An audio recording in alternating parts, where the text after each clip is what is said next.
Ever ordered a pizza online and had everything so smoothly? Or completely wrong? Well, just like your pizza order, APIs have status codes that tell you exactly what's happening behind the scenes. 200 OK. You receive a pizza, what you exactly order without a hitch. Delicious and perfectly prepared.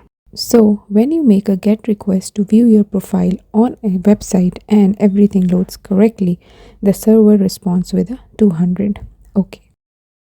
The chef begins preparing a fresh pizza exclusively for your order.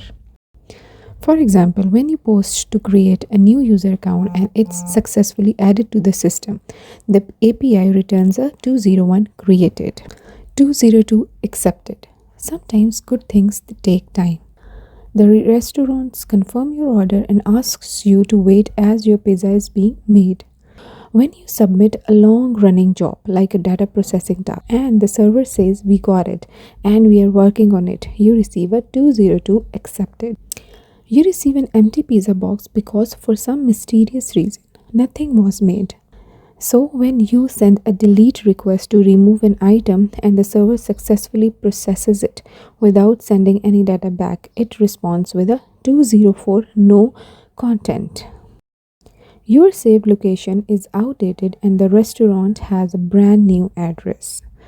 For example, when a website changes its URL permanently, the API sends a 301 moved permanently to guide you to the new address. 302 found. The restaurant's system temporarily directs your order elsewhere until things settle down. In technical terms, when a resource is temporarily located at a different URL, like during server maintenance, the API returns a 302 found. 400 bad request. Oops, you might have made a mistake on your order. Your order contains impossible top that the system does not recognize.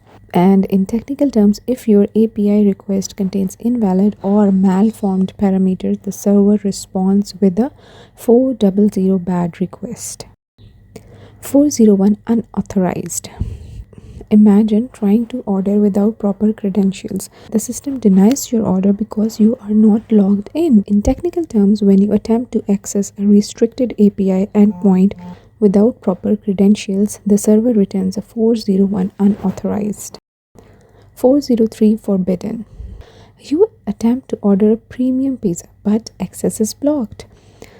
In technical terms, if you try to access a resource that you are not allowed to, even though you are logged in, the API returns a 403 forbidden. 404 not found. Your order fails because the system can't locate your pizza shop. In technical terms, when you request a URL that does not exist on the server, the API returns a 404 not found. 408 request timeout. The restaurant took so long to respond that your order was cancelled automatically. In technical terms, if an API request takes too long and the server stops waiting, it returns a 408 request timeout. 409 conflict. Ever accidentally placed the same order twice? That's conflict. The system gets confused by duplicate orders and throws a wrench in the works to create a resource that already exists, causing a duplicate entry. The API returns a 409 conflict. 500 internal server error. Finally, sometimes the kitchen just has a meltdown, a disaster behind the scenes that stops everything in its tracks. In technical terms, when the server encounters an unexpected condition that stops it from processing the request, it returns a 500 internal server error. 502 bad gateway. The connection between the app and the restaurant fails, resulting in a bad gateway. In technical terms, when a server acting as a gateway receives an invalid response from an upstream server, it responds with a 502 bad gateway. 503 service unavailable. You try to order at an off hour only to find the restaurant is closed. In technical terms, when the API server is overloaded or undergoing maintenance, it returns a 503 service unavailable. Like and subscribe.